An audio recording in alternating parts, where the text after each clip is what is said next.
ځوانان نور امریت غواړي، ځوانان غواړي چې انویشن ولري، تخلیق ولري، کاروبار ولري، په خپل خپو ودرېږي او دوی خپل ارمانونه په خپله تطبیق کړي.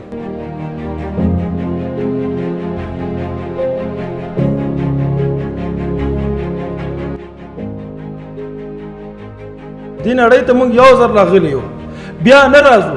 په دغه یو ځل راتګ سره موږ باید خپل افکار په داسې تطبیق کړو چې آینده نسلونو لپاره موږ اساس پرېږدو.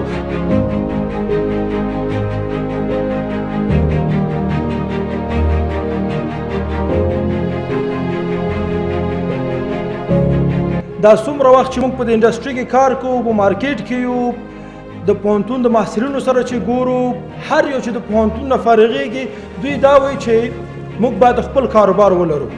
زدران صاحب پخوا به داسې و چې موږ د پوهنتون نه فارغېدو په دې فکر کوو چې چېرته زه مامور سم یا افیسر سم یا دغه وزارت ته ولاړ سم یا دغه ریاست ته ولاړ سم، دا وکم هغه وکم.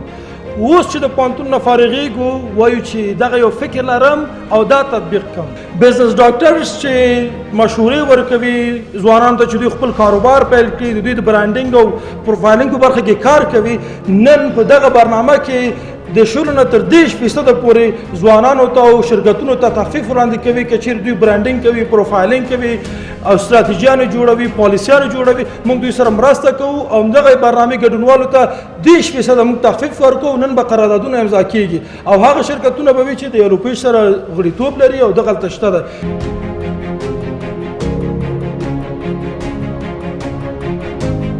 خصوصي سکتور دی چې په نړۍ کې انقلاب کړی او تغیرات رامنځته کړی. په دغه برخه کې له نیکه مرغه بیا یلو پیج موږ ته ډېرې اسانتیاوې رامنځته کړي. موږ پخوا لکه څنګه ستاسو وویل جدي ستونزې درلود، شرکتونو ته مراجعه کوو، ادرس نشته، تلیفون نشته، ایمیل ادرس نشته، یا یو شرکت یو ځای نه ځي بل ځای ته ځي یا څانګې نه دي معلوم. دا یو جدي ستونزه و. کله چې دا نورو خونو ته او ځایونو ته وزارتونو ته مراجعه کوو چې موږ ته لیست راکوي، په دې برخه کې مشکلات ډېر وو، موږ ته چا لیست نه راکوو. ولې یلو پیج په ښه شکل دا ټول سورت کړی، منظم کړی او موږ کولی شو دې نه استفاده وکړو. موږ په دې عقیده یو، موږ ځوانان په دې فکر کې یو چې افغانستان د صنعت کېدا په لور روان دی. موږ خپل د خاورې نه، ستراتیژیک موقعیت نه، د اوبو نه، د هوا نه او د شته نفوس نه استفاده کوو، بیکاري له منځه وړو، په خپو درېږو او نور دې ته اجازه نه ورکوو چې په نورو هېوادونو کې زموږ په نوم خیرات راټول سي. موږ د خیرات دپاره ناست نه یو او د دې حقدار نه یو.